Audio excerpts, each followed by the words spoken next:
Hello dear friends, आज मैं आप लोगों के सामने एक नई स्टोरी के साथ आया हूँ। मैं आप लोगों के बीच में एक स्टोरी आपको समझाने वाला हूँ, सुनाने वाला हूँ और आपको वो बहुत हेल्प करेगी आपकी लाइफ में। ये बिल्कुल ये स्टोरी इस तरीके से है कि आपकी लाइफ में जो आपका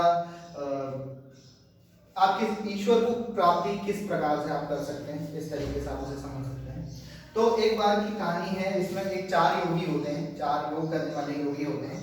पहला योगी आपके पास बुद्धि योगी होता है, जो जिसमें बहुत बुद्धि ज्ञान विवेक ये सब चीजें होती हैं। वो बुद्धि की ज्ञान मतलब बुद्ध से मतलब गौतम बुद्ध से नहीं है, मतलब वो बुद्धि के बारे में आपको बताता होता है और बुद्धि का जीवन आपको प्रोवाइड कर रहा होता है और बहुत सारी बुद्धि की ज्ञान मान वाली बातें को समझता है, सीखता है और पूरे मन तन मन के साथ ईश्वर की आराधना करता है। दूसरा जो है वो है भक्ति योगी। तो वो परमेश्वर की आराधना ही हमेशा सुबह से शाम तक वो पूरा लगा रहता है, सारी जितनी भी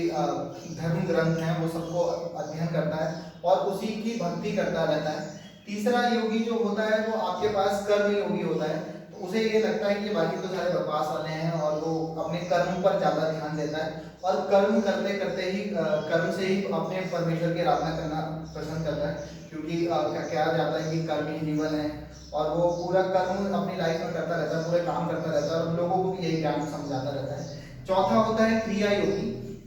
क्रिया योगी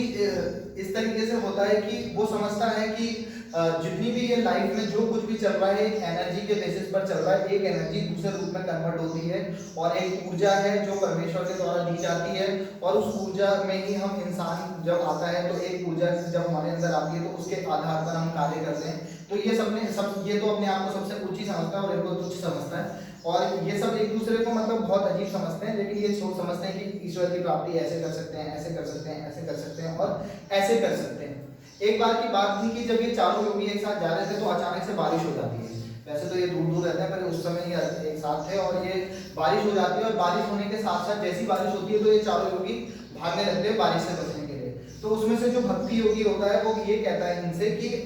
उधर सामने पे एक मंदिर है, हमें वहां जाना चाहिए ताकि हम बारिश से बच सकें। तो बाकी तीनों को तो मंदिर मस्जिद भक्ति का आराधना का कोई बहुत ज्यादा पता नहीं था, तो वो उसकी बात समझ जाते हैं कि ये भक्ति योगी है तो इसे सारे मंदिर मठों के बारे में सब कुछ ज्ञान होगा। तो वहाँ पे मंदिर ये कह रहा है तो एक्चुअली में होगा मंदिर, तो हमें वहाँ जाना चाहिए ताकि हम बारिश से बच सके। तो ये चारों के चारों भाग दौड़ करके दौड़ते दौड़ते उस मंदिर तक पहुंच जाते हैं। मंदिर में चारों तरफ से चारों कॉलम्स होते हैं, तभी भी वो अपने जब जहाँ पे खड़े होते हैं तो जहाँ भी वो खड़े होते हैं वहां से बारिश आने लग जाती है। और मंदिर के अंदर वाला हिस्सा होता है, एक छोटी सी छत होती है जिसके नीचे एक मूर्ति रखी होती है। तो ये बारिश से बचने के लिए बारिश से बचने के लिए ये चारों के चारों मंदिर के अंदर चले जाते हैं और मंदिर के अंदर जाते हैं और जाने के बाद ये चारों के चारों एक दूसरे से बहुत ज्यादा तेजी से मूर्ति से चिपक जाते हैं। एक मूर्ति रखी रहती है, उस मूर्ति से चिपक जाते हैं चारों के चारों और मूर्ति से चिपक जाने के बाद जैसे ये चारों के चारों एक साथ मूर्ति से चिपक जाते हैं उसी समय वहां ईश्वर प्रकट होते हैं और ईश्वर प्रकट होते हैं तो इन चारों के मन में बस एक ही ख्याल आता है, इन चारों के मन में बस एक ही ख्याल आता है, अभी क्यों, अभी क्यों, मतलब इतनी बारिश हो रही है आप अभी क्यों आ गए।